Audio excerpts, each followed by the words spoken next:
Questi sono sarmenti di vite, e noi ci troviamo nel Veneto orientale, a Motta di Livenza, un'area importante dal punto di vista vinicolo, molto importante, vino buono qui. Allora questi poi, vedete, una volta si buttavano via, si bruciavano, veramente era una ricchezza. Adesso si possono cippare, quindi creare con loro dei piccoli chips, e poi utilizzarli per creare calore e soprattutto creare energia e creare diciamo reddito. Allora parleremo di questo e di altro quest'oggi. Partiamo con la sigla per il nostro programma di questa settimana.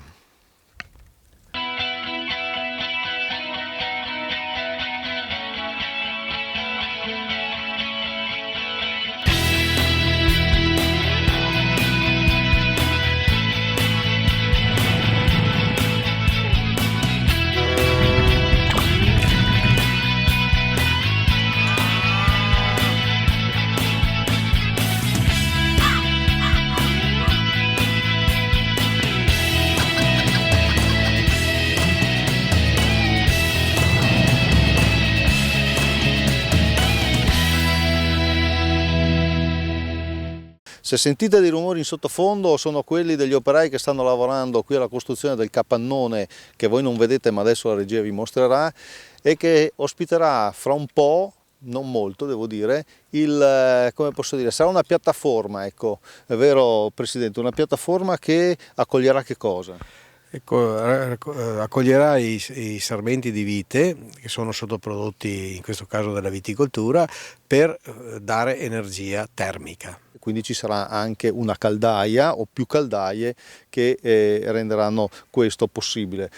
Qua abbiamo avuto il presidente di Agrivit Energy, che è una cooperativa di cui, una società appunto di cui la cooperativa agricola Livenza fa parte, che ha messo in moto questo, e attraverso peraltro anche dei finanziamenti che sono stati dati dal GAL attraverso il PSR, vero Presidente? Sì, la cooperativa è stata promotrice di questa iniziativa importante sul nostro territorio. Per poter accedere al bando del GAL Terre di Marca abbiamo dovuto creare questa nuova società che è indipendente dalla cooperativa, però la cooperativa è stata l'artefice principale di tutto questo lavoro, di tutta questa preparazione nel territorio e sensibilizzazione nei confronti di tutti i nostri soci e non. Ecco, voi fate essiccatura sostanzialmente? Sì, essiccatura di cereali, però siamo un supporto continuo nei confronti delle aziende per qualsiasi tipo di lavoro abbiano bisogno, insomma. Presidente Martini, allora quanto è importante il recupero, ecco, di tutti questi sottoprodotti dell'agricoltura per creare energia, quindi per creare ancora reddito? Questa è una cosa importantissima per l'azienda agricola, in quanto l'azienda agricola ormai da 70 anni, 60-70 anni, aveva perso questa vocazione energetica, quindi tutti i sottoprodotti erano lasciati a cielo aperto, erano considerati rifiuti, e fare in maniera che tutti i sottoprodotti di tutte le produzioni agricole diventino agroenergia per il territorio. Allora, grazie a voi. Adesso noi però, a proposito di tecnologia, visto che qua la tecnologia è abbastanza avanzata, vediamo alcuni problemi legati alla telefonia. Claudio De Stefani. Approvato dalla Conferenza Stato-Regioni il nuovo quadro nazionale delle misure forestali per lo sviluppo rurale. L'obiettivo per il periodo 2014-2020 è una corretta gestione e un'efficace valorizzazione dei boschi nazionali. Il documento è disponibile su reterurale.it. La Commissione europea ripropone per il 2015 il premio Natura 2000 per riconoscere l'eccellenza nelle migliori pratiche di conservazione del patrimonio naturale in Europa. Maggiori informazioni sul sito in sovraimpressione. Sono online le graduatorie dei bandi di finanziamento 2014 del programma di sviluppo rurale. I documenti sono disponibili sul bollettino ufficiale regionale regione.veneto.it e sul sito dell'organismo pagatore avepa.it. Sì, Mimmo, sì, ti sento. Sto al telefono.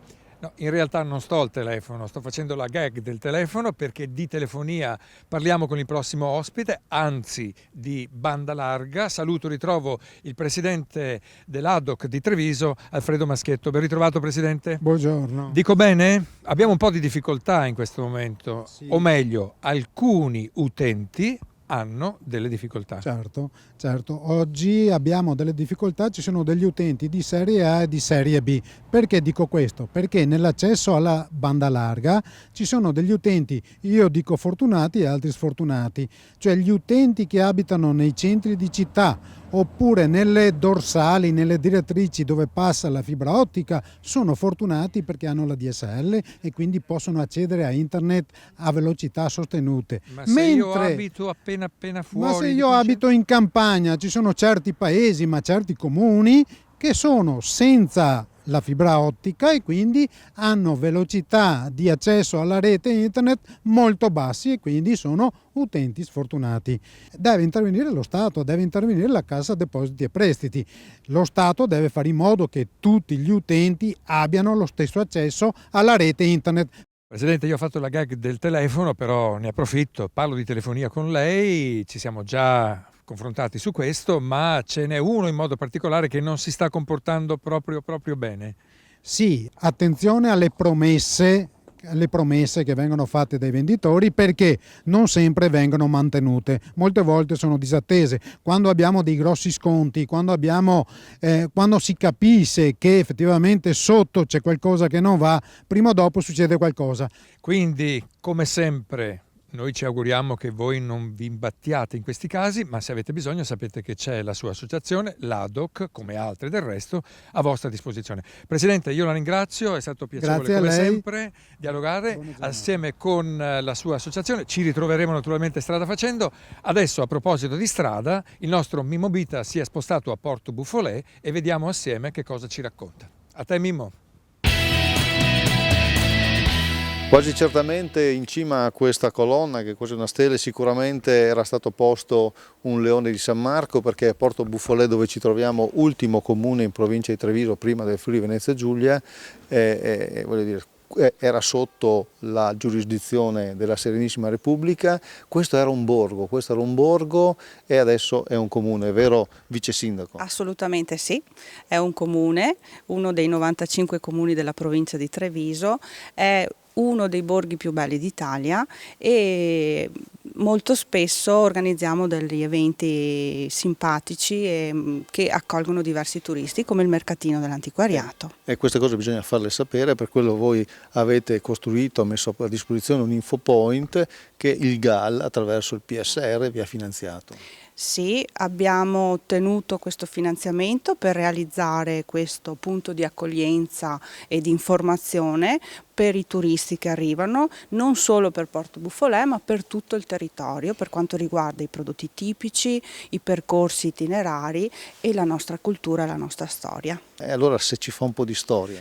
Ma brevemente diciamo che Porto Buffolè è iniziata addirittura nell'epoca romana, poi ha avuto il suo splendore nel Medioevo, appunto con questa presenza di questi da Camino, che era una famiglia nobile, e Gaia, che era la figlia a cui è dedicato il nostro palazzo del 1300 più importante, dove abbiamo musei itineranti e mostre e un museo permanente del ciclismo che è molto sviluppato e molto ricco. Ecco, allora torniamo, così chiudiamo. Qui ogni seconda domenica allora abbiamo questo mercatino molto importante dell'antiquariato. È uno dei 4 mercatini della provincia di Treviso più importante, oltre 250 espositori, molti sono gli appassionati e quindi invito tutti a venire a trovarci.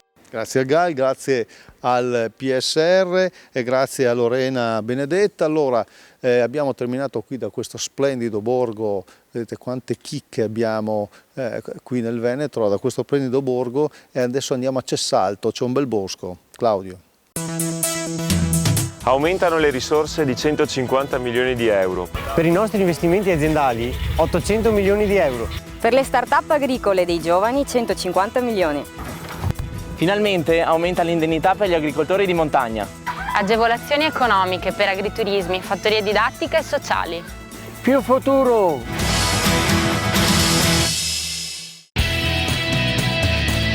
Eccoci nuovamente assieme per la parte conclusiva della nostra trasmissione. Ci siamo spostati a Cessalto, in provincia di Treviso. Siamo venuti a scoprire un bosco, si chiama il Bosco di Olmè. Per saperne di più sono con Emanuele Crosato, che ne cura la gestione di questo bosco, assieme al Servizio Forestale di Treviso. Innanzitutto benvenuto Emanuele. Perché il Bosco di Olmè? Il Bosco d'Olmè perché prima era quasi completamente ricoperto di olmi, poi per motivi dovuti alle malattie l'olmo si è diradato e ha lasciato lo spazio a altre essenze come la farnia. Mi parlavi anche di scolaresche che qui vengono a scoprire. Sì, le scolaresche vengono soprattutto per immaginare com'era il bosco planiziale nell'ultima era glaciale. Quindi il bosco è una testimonianza della nostra vita e della nostra storia. Che cosa possiamo ammirare e vedere di bello in questo bosco? Soprattutto il bosco, le sue essenze, le sue piante, la farnia, il carpino, il salice e il pioppo che con i suoi 40 metri è il più alto e svetta, soprattutto i suoi colori dall'inverno all'estate. Allora abbiamo scoperto che qui possono sì arrivare le scolaresche, ma naturalmente tutto il pubblico che da casa ha seguito questa immagine e testimonianza che abbiamo portato da Cessalto, questo bosco piccolo ma importante che racconta, e quindi per saperne di più potrete prendere contatto eventualmente con il comune di Cessalto per le autorizzazioni che non servono, ma di fatto è giusto comunicare che ci siamo e che veniamo a scoprire qualcosa di bello e di unico decisamente. Ringrazio Emanuele Crosato per la sua testimonianza importante più che mai. Ed io, mentre vi saluto anche a nome di Mimmo Vita che ha condotto l'altra parte della nostra trasmissione, vi rinnovo l'appuntamento con il prossimo incontro. Arrivederci.